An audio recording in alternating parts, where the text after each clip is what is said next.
Hi, this is Courtney Joyner.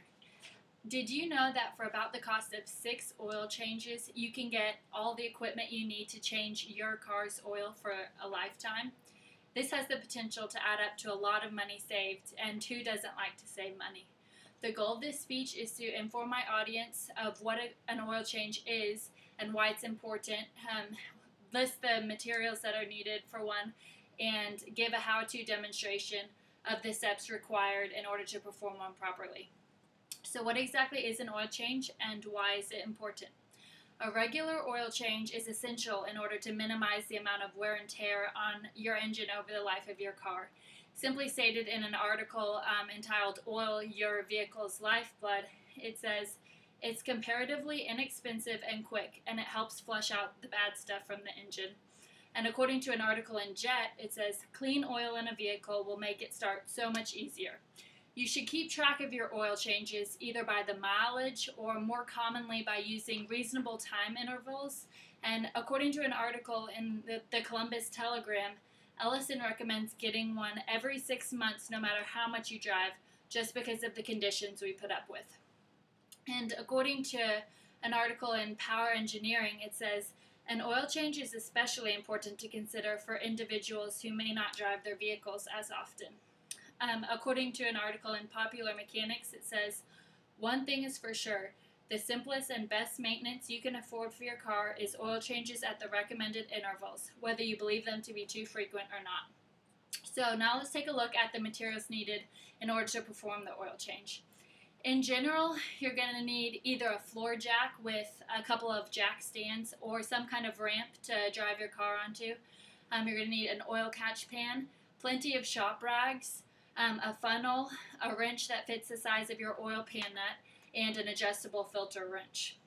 And then for each specific oil change, you're also going to need enough oil to fill your pan and an oil filter.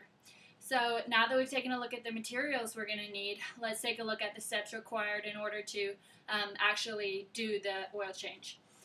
First, you're going to need to go to the store and find the right kind of oil filter and the right type of oil for your particular vehicle. Then you're going to need to run your car a little bit before starting, just in order to warm up the oil and get it circulating. And then you're going to need to lift your car either using that floor jack and the jack stands or with some kind of ramp. Drive your car onto it so that you can get to the oil pan, which is located directly under, below the bottom side of the engine. Make sure at this point you turn off your car and set the parking brake. Now it's time to do the drain of the old oil. So you're going to locate and unscrew the oil drain plug at the bottom of the oil pan, but be careful because the oil is probably going to be very hot and you don't want it to spill on you. And then place a catch pan underneath it. Remove the drain plug, allowing the oil to drain from the engine. And after the oil has completely drained, you're going to replace the replace the drain plug and lightly tighten it with the wrench, but be careful not to over tighten it. And then at this point, you're going to find the oil filter, which it's going to be located in different places on different vehicles, and position that catch pan underneath it, and then remove the oil filter carefully so that you don't spill the oil that's inside of it.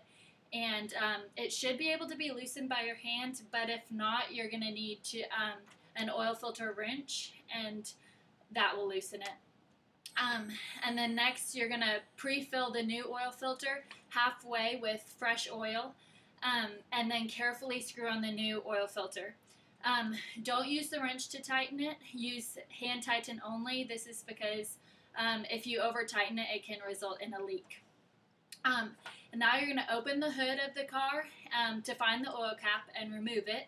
And then you're going to use the funnel to refill the engine with the recommended amount and type of oil that you got.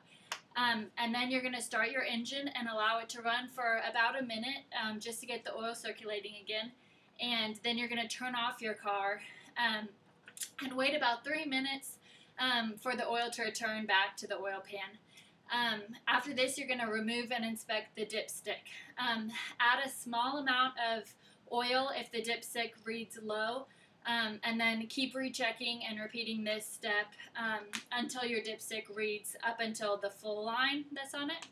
And then don't forget to put the oil cap back on and put the dipstick back where it belongs. And it's as easy as that. So I hope this speech helped you to inform you of the step-by-step process involved in performing an oil change. And now that you know, next time that little annoying light comes on in your car, you can get to work yourself instead of having to rely on some mechanic to do the work for you. Thank you. You got rid of the